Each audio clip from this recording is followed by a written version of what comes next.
should we dive into the world of professional wrestling? Because I'm getting excited for this main Oh, event of WrestleMania between your guy, who I'm going to call him the way Roman Reigns does, Phil, because he can't acknowledge him as CM Punk anymore. He has to call him Phil. It's going to be Phil Brooks versus Joe at Hawaii, or as CM Punk would say, Joe to the Tutu, or whatever name, because he can't say Samoa Joe because he has so much respect for Samoa Joe. because there's another Simone that he loves very much.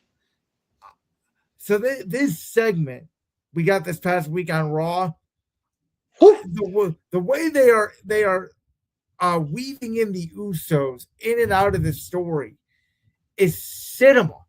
This feels like 2020, 2021, 2022 Roman Reigns peak Bloodline cinema.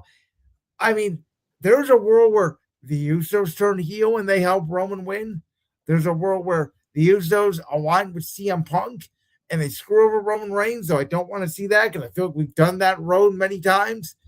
But there are so many possibilities here as we go into this WrestleMania match. The Usos are facing Logan Paul and Austin Theory in a street fight, which we thought was going to be the WrestleMania match.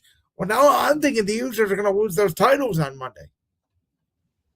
Yeah, listen, listen, Marks. I'm joking when I say this. Can we get Tom Brady versus Logan Paul, please? Please, Tom, since you want to sit there and talk all your shit about professional wrestling. Here's the problem with that. They're going to boo both guys. You can't have Tom Brady as a baby face. No, but I feel like if you are in the realm of social media, you wouldn't boo. You would not boo.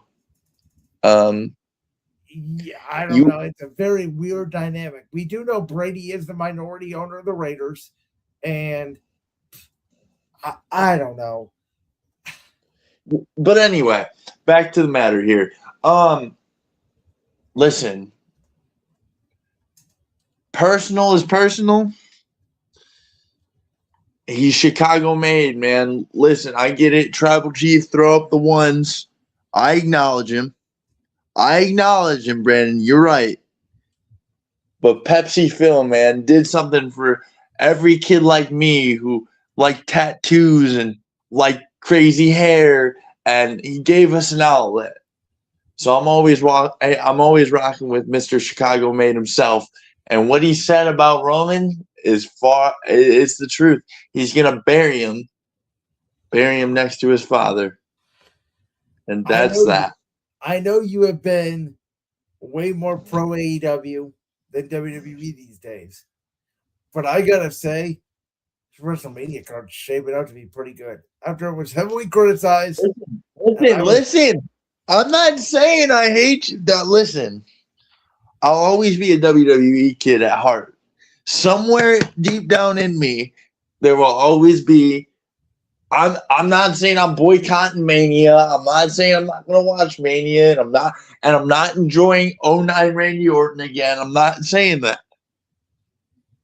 Listen, they're giving me something to watch. They're giving me promo battles. They're giving me 09 Psycho Randy Orton that's beating the hell out of everybody. Who's on the phone with Randy? I've heard a lot of names, but you know who makes sense? The Rock. Really? The Rock. I've heard people joke and say Ted DiBiase Jr., which is pretty funny. I love it, but I don't think it's going to happen. I think it might be Arn Anderson. I really want it to be Cowboy Bob Orton.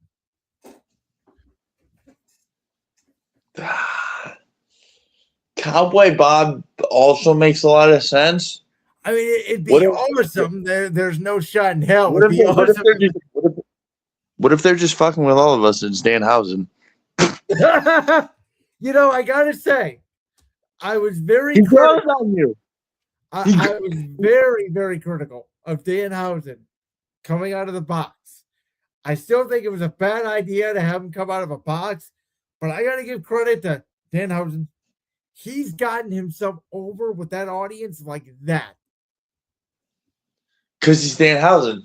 And if you don't like Danhausen, you're cursed. You That's why are cursed. That's why Johnny Gargano was I think stuck. Danhausen, I think it'd be really cool if at the Hall of Fame ceremony, the night's over. I think Stephanie McMahon's going to be the last induction. Stephanie goes off, the credits roll, and you just have Danhausen come up to a mic being like, "Where's my introduction?" That'd be awesome.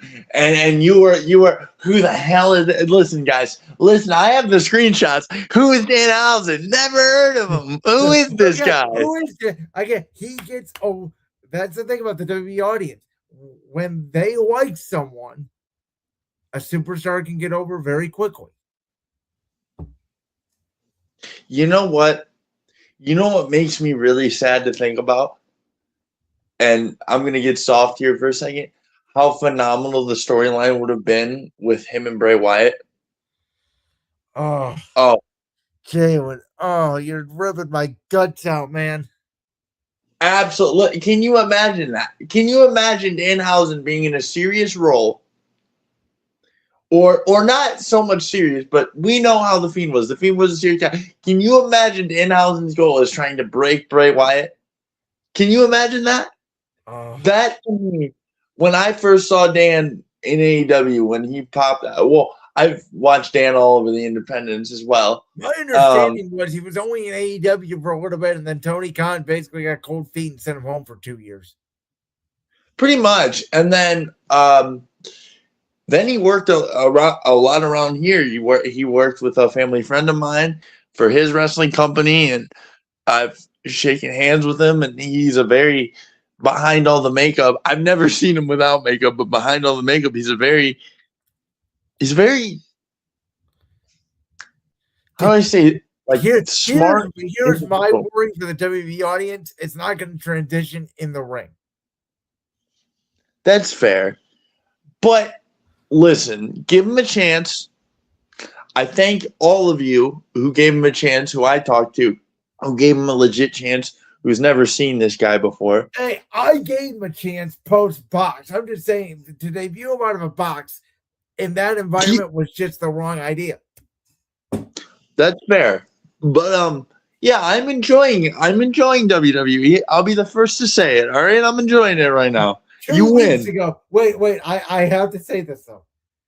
2 weeks ago, maybe it was 3. I'm getting a little fuzzy with my dates here. Everything 2 weeks ago, you're right.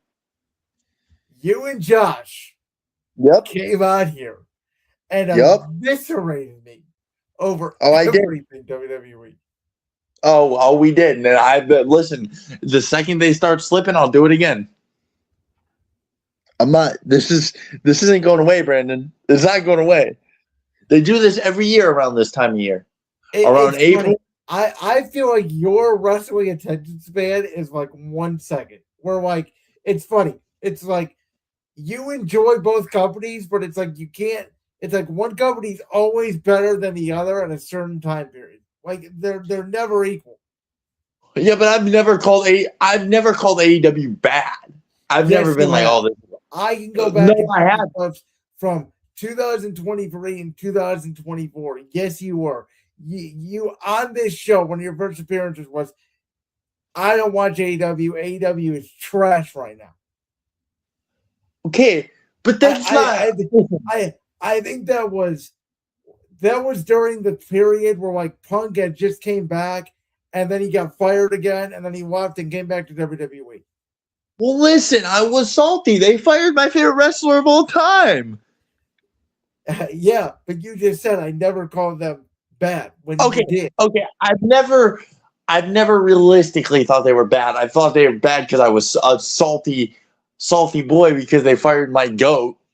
Is that a better way to put it for you? Okay, that's fair. Mm-hmm. But listen, they're providing they do this to me every year. Every single year, right around Mania, I get a little tap on my shoulder, and it's you know who it is? It's not even Triple H. It's Vincent Kennedy McMahon, and he says, "Come on back, kid. Come on back. Vince. Oh man, Vince. But He's I mean, yeah, just getting back to the topic at hand. I'm very intrigued in this Bloodline story. They got me hooked again. I don't know who's going to win between Roman and Punk. If you ask me right now, I know a lot of people out there think CM Punk is going to retain because people don't want to see Roman as champion again. I vehemently disagree. I still think the direction they should have went down is Cody Roman 3 with Roman as the babyface and Cody as the heel. Yeah, but you can't turn Cody heel. I don't care who cheers him. He's not meant to be. I know, and Cody, and see, here's the thing, and I still believe this. I don't think Randy Orton is necessarily a heel either. I think we're in this space right now in wrestling where we don't have defined baby faces and we don't have defined heels. We cheer for who we cheer for. That's it. There's no more heels anymore. Listen, MJF can call my mother fat, and I will still cheer every word that man says. No disrespect to my mother, but you get the point. It's who you like. If you like the cocky, brash, you like MJF. If you like the QB1, John Cena-esque, you're a Cody fan. If you like the murder everything to get to my goal, I don't care who you are, what your name is, you're a Randy Orton fan. Like, you get what I mean? I think there is one true heel in the business right now. Is his name MJF?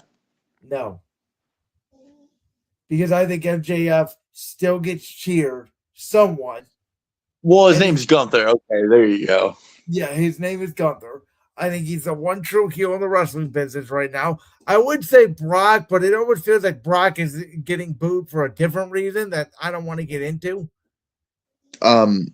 That we probably should not get into because this is a children's show, even though I've swore 40 times on the air today. But this is a family show, guys, I swear. I mean, I don't know. I think wrestling is in a very interesting place right now. I do want to ask you. I meant to put this on the rundown, so I ask you this before we go for tonight. Yep. Did you see that report in 2023? Which, by the way, I don't know if you know about this. There's a lawsuit going on right now because allegedly the whole WWE TKO sale was basically a scam, and Vince had already agreed to sell to Ari Emanuel like before he even came back to the board of directors. So there's that whole thing going on. But isn't Ari, is that the guy that covers the MMA or something? No, that is Ari Hawaii who got into that quarrel, if you will, with Tony Khan. This is the guy. Oh, yeah, right. That's right. This is the guy who basically formed UFC and WWE into TKO. Right. And so there is a report out there that in 2023, Tony Khan put in a $7 billion bid to buy WWE. It's out there. It's on record, by the way. I mean, could you imagine if Tony Khan bought WWE? First of all, I would say this up front. First of all, CM Punk would have never came back. I'll tell you that right now. I don't think he would ever came back. I don't know if Randy Orton ever comes back. I don't know if John Cena's retirement if Tony Khan buys WWE. Stop that. I don't know. I think there are that was the worst retirement run I've ever seen. Oh, come on. Nope. Don't do this to me. Don't start with me. You didn't enjoy any bit of Cena's retirement run. I enjoyed one part of it. You ready? And I think you know what I'm gonna say. AJ Styles. That's fair. I mean, I enjoyed all of it. I enjoyed heel Cena. Heel Cena was a joke. Travis Scott was there and gone in 5 seconds. The Rock never. Here's the thing. I think if The Rock shows up at WrestleMania, everybody feels differently. Listen, it was a joke. the whole thing just felt like you're just pissing on a legacy. That's what I felt. And I know Cena booked it and this, that, and the third. But Triple H, you're the booker. You know what's going on. Yes, let Cena do what he does, but modify it so it looks better. Please. Well, he wrestled like chicken shit on purpose because that was his character. I don't even care about that. Like, he could be the Great Khali. He could be as stiff as the Great Khali was in the ring. Okay. I love the what I'm saying. I do too. Listen, we grew up in 2010s wrestling. All right, I started watching in 2011. I started watching in 07, way before you, and the Great Khali was crushing Rey Mysterio's skull, and I was afraid, and I had to hide under the covers. There you go, and he was a world champion. See what I mean? And booking. The internet has ruined wrestling. The IWC thinks they're smarter than everybody. Don't say the internet has ruined wrestling. You are the internet. You are the wrestling fan on the internet. Yeah, I'm the sane wrestling fan on the internet. I'm not one of these keyboard warriors that go on there and say, WWE is bad. AEW is bad. No, I just go on the internet to tweet Dave Meltzer until he blocks me. Listen, I've been Instagramming Dave. I keep saying tweeting. I've been Instagramming Dave Meltzer since I've been 15. You are the only one that can get him blocked, and I'm very proud of you for that. By the way, let's talk about this real quick. Did you see? Did you see Dave's star ratings for AEW Revolution? It was a good show. Okay, I saw highlights. I'm not saying it was a bad show, but did you see what Dave said about that show? Yeah.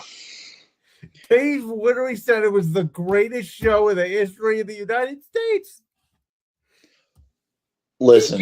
He gave 4 matches on that show, Jay, with over 5 stars. Listen, Brandon, listen. It is so hard to like AEW knowing that I have Dave Meltzer on my side. I have a comparison, but I'm not going to make it on the air. I'll make it off the air for you. But it is so hard to watch that show knowing that Uncle Dave is sitting at his television drooling on a Wednesday night. Did he say that, like, Dynamite, which I read on the internet, the Dynamite following Revolution was not good. I think Dave said Dave said it was the greatest card he's ever seen. Oh, Jesus, Dave. Oh, boy. Oh, God. Our friend Dave. You know what's funny? I love listening to Dave because after that, what the hell did you just say? He gave, who was it? It was FTR versus the Young Bucks to kick off AEW Revolution, correct? Yeah. Okay, Jalen. You know how his star ratings go up to 5, right? Yeah. He gave that match a 5.5 stars. Do you understand that Shawn Michaels doesn't have a 5-star Dave Meltzer match? That's what I'm saying. Jalen, he said that match was the greatest match he's ever seen ever take place in the United States. And he's been doing this since, what, 1945 probably? Because he's about 70 years old. Has had more 5-star matches in the last 3 years than WWE has ever had. Ever in their history. I'm talking about, do you know Shawn Michaels and The Undertaker is like one of only 2 matches in Dave Meltzer's record that ever got a 5-star match in WWE? Ever. I think Shawn has 1. Shawn has 1. I don't even know. Was that 5 or was it 4.5? I'd have to look that up. 4.5. It might have been 4.5. It might have been 4.5. Oh, Dave. That's what I'm saying, man. Like, Dave, you're the reason that we have to put people in loony bins, and I hope you know that. If you're somehow listening, because of course Of course you would. He would. He would listen because he's on Twitter all day long. No, Brandon. He would be the type to block the kid in the walker. He would be. He would be. Damn. All right. He did something. We've gone way off the rails.